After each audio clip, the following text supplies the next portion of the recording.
boardroom on the 52nd floor of the Lark Capital Tower smelled like dark roast coffee, leather polish, and the particular brand of confidence that only old money could manufacture.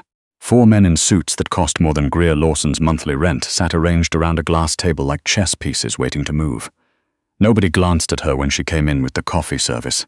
That was fine. That was expected. That was, as far as they were concerned, the entire point of her being there. She was furniture that poured things. Greer set the carafe down on the credenza and moved to the nearest end of the table, filling cups with the quiet efficiency she had perfected over 2 years at this job. Her shoes were sensible flats. Her blazer was navy and slightly too formal for an office coordinator, but she had worn it because she had learned, long before this job, that people treated you differently when you looked like you belonged. She didn't belong here, she knew that. But she also knew things these men didn't think she knew. At the head of the table sat Quentin Lark. Greer had worked at Lark Capital long enough to understand that most of what was written about him in the financial press was technically accurate and entirely incomplete. The Globe and Mail called him a visionary. Bay Street insiders called him untouchable. She had heard one of the associate partners, after 3 glasses of scotch, call him the last man in Toronto you ever wanted to owe money to. He was 42, which everyone seemed to find either impressive or unsettling, depending on how much of his balance sheet they'd seen. He wasn't large in the way that made people step back. He was still in the way that made them stop talking. When Quentin Lark looked at something, the room around him seemed to quiet down involuntarily, as if even the air conditioning understood the hierarchy. Across from him sat a man Greer knew as Clifford Whitmore. She had processed his visitor credentials twice. She had seen his name on 3 memos she was not supposed to have read but had, because she typed 90 words a minute and retained almost everything. Whitmore was in his mid-50s with the damp, rubbery confidence of someone who had never once done anything that couldn't be laundered into a press release. He was smiling now. It was the kind of smile that came with its own terms and conditions. "This is clean, Quentin," Whitmore said, pushing a leather-bound document portfolio across the glass table. 60-40 split on the Lakeshore development. You take the northern parcels, I manage the harbor corridor. The city approvals are already in motion. You get insulated from the rezoning risk, and I get a reliable construction partner. Quentin said nothing. He looked at the portfolio the way a man looked at a deck of cards he hadn't cut himself. Greer refilled the cup closest to her and took a half-step back toward the credenza. That was when she saw it. The portfolio was open to the signature tab, the thick cream pages fanned just enough that she could read the bottom of the section header on the facing sheet. Section 7, Clause D.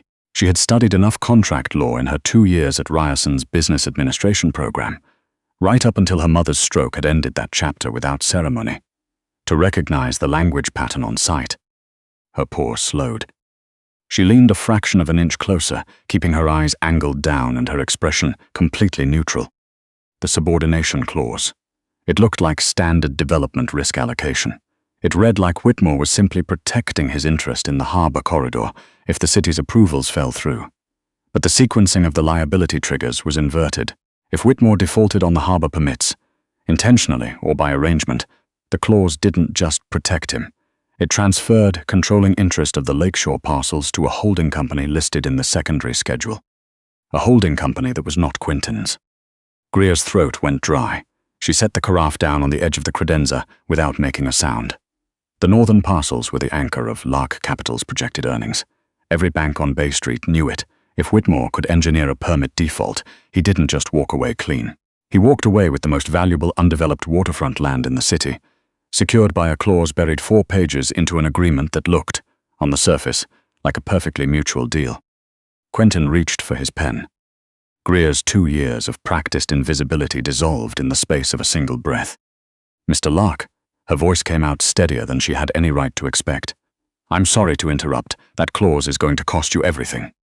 The room didn't just go quiet, it pressurized. Whitmore's smile remained on his face by sheer muscular habit, while the meaning behind it evaporated completely. The associate beside him stopped mid-reach for his coffee cup. Behind Quentin's left shoulder, a broad-shouldered man, Greer, knew only as Rook, turned his head toward her with the slow, deliberate attention of a surveillance camera that had just picked up movement. Quentin's pen stopped. He didn't look up immediately. He sat very still the way she had seen him sit before making decisions, and turned the pen once between his fingers. Then he raised his eyes. They were a pale grey-green, the color of Lake Ontario in October, not warm, not cruel. The eyes of a man who had trained himself to suspend judgment long enough to gather every available piece of information, and who had survived not by being the most powerful person in the room, but by being the most accurate. "Who are you?" he asked. "Greer Lawson. I'm the office coordinator for the executive floor." She kept her hands still at her sides. "I've been coordinating your meetings for 2 years. He held her gaze for a moment, then he looked back at the document. "Show me," he said. Whitmore's chair scraped back. "Quentin, for heaven's sake, she's here to pour coffee." "Clifford." Quentin's voice didn't rise. It simply became the only thing in the room. "If you speak again before I invite you to, Raymond is going to help you wait in the lobby." He didn't gesture toward Rook. He didn't need to. Rook had already shifted his weight. Whitmore shut his mouth. His face had gone the color of old plaster. Greer walked to the table. Her legs felt like borrowed equipment. She stopped beside Quentin's chair and pointed to the bottom of page 4. Section 7, Clause D. It reads as a mutual default provision, but the trigger sequence is reversed. The liability transfer activates on Whitmore's permit default, not yours. She traced her finger down the margin. The receiving entity in the secondary schedule isn't a Lark Capital subsidiary. It's a shell registered in Alberta. I processed the visitor log when those lawyers came through last month. The lead counsel listed Whitmore's home address as the registered agent. Quentin pulled the document toward him and read. He did not rush. Greer stood beside him and waited. After 90 seconds of silence, Quentin set the document down. He placed the pen carefully on the table, cap side down. He looked at Whitmore with an expression that was entirely calm and entirely final. He said, "You've wasted a Tuesday." What happened next was brief and not subtle. Rook crossed the room. Whitmore began to say several things simultaneously, none of them coherent. 3 minutes later, Rook and Whitmore were gone, the boardroom door clicking shut with the neat precision of a period at the end of a sentence. Greer stood at the table with her hands clasped in front of her, trying to decide whether she was about to be fired. Quentin turned his chair to face her fully. He looked at her the way he looked at quarterly projections, not dismissively, not warmly, but with the complete unsettling attention of someone who was accounting for every variable. "You said you're the office coordinator." "Yes." "You read contract subordination clauses while serving coffee." "I used to be in business administration, Ryerson. I had to stop." She paused. "My mother had a stroke 18 months ago, the home care costs." She stopped herself. "I'm sorry, that's not relevant." "It is relevant." He reached for a legal pad at the far end of the table and wrote something on it. He slid it across to her. "What's the outstanding balance?" Greer looked at the pad. "Mr. Lark, you don't have to." "I'm not doing it because I have to. I'm doing it because you protected something that belongs to me, and I don't allow debts to sit unresolved. It makes people nervous." His voice was patient in the way that certain expensive things were patient. The number. She had carried the figure so long it had become permanent background noise, the kind you stopped hearing, but that never actually went quiet. 94,000, she said, and some change. He wrote. He tore the sheet from the pad and pushed it across the table. It was a bank transfer authorization. The amount written on it was $140,000. "Cover the care costs," he said. "Keep the rest for whatever comes next." He looked at her without softening. "A mind that catches a clause like that doesn't belong in a scheduling calendar, Ms. Lawson. It belongs in a boardroom." He stood and the meeting was apparently over. "You'll receive a formal offer by end of week. Junior analyst, reporting directly to acquisitions. You'll learn the rest on the job." He walked toward the door and paused once, his hand resting on the frame without gripping it. "Don't be late," he said. The door closed. Greer stood in the empty boardroom for exactly 30 seconds. Then she picked up the carafe, carried it back to the credenza, and stood very still while the city sprawled 50 floors below her, and the weight of the morning settled across her shoulders like a coat she hadn't known she'd been waiting to put on. The next 16 months moved the way real work moved, without ceremony, without rest, and with rewards that felt less like celebration and more like permission to continue. Greer did not return to the coordinator's desk. She went back to the books, contract law, federal securities guidelines, zoning ordinances, trust structuring.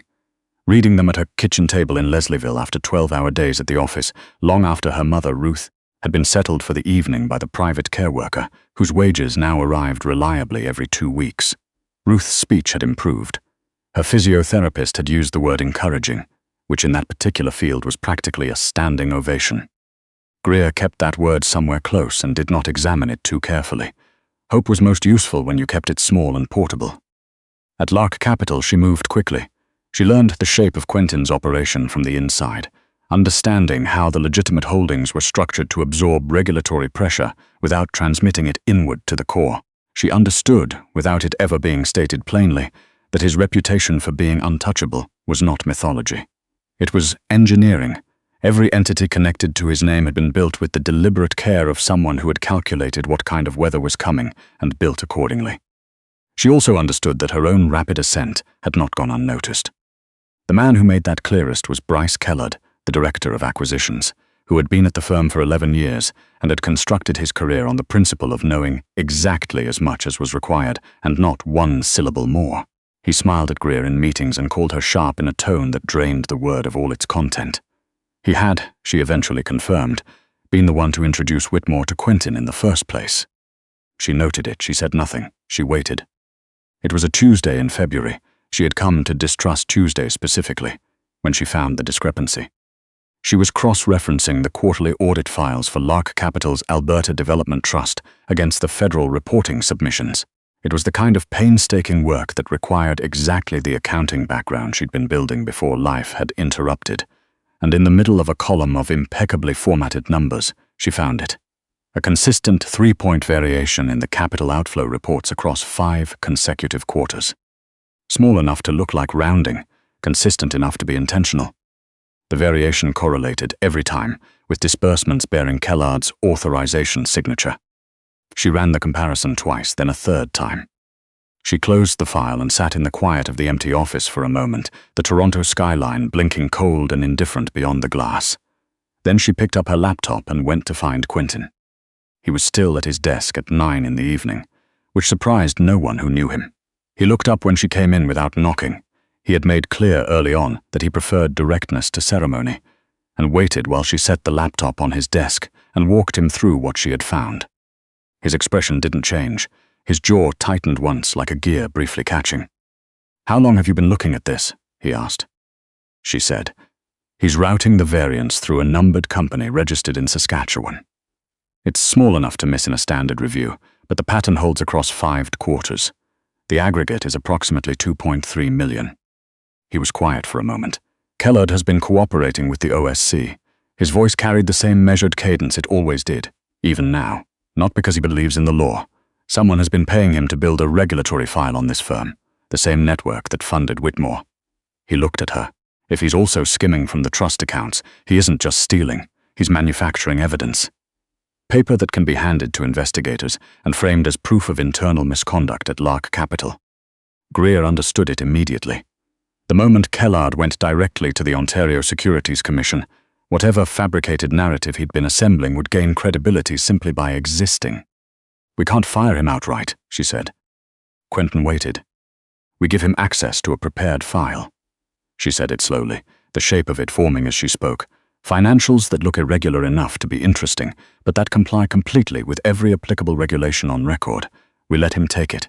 The moment he transmits those files to his contact, he's committed securities fraud under the Act. He isn't a whistleblower anymore. He's a perpetrator."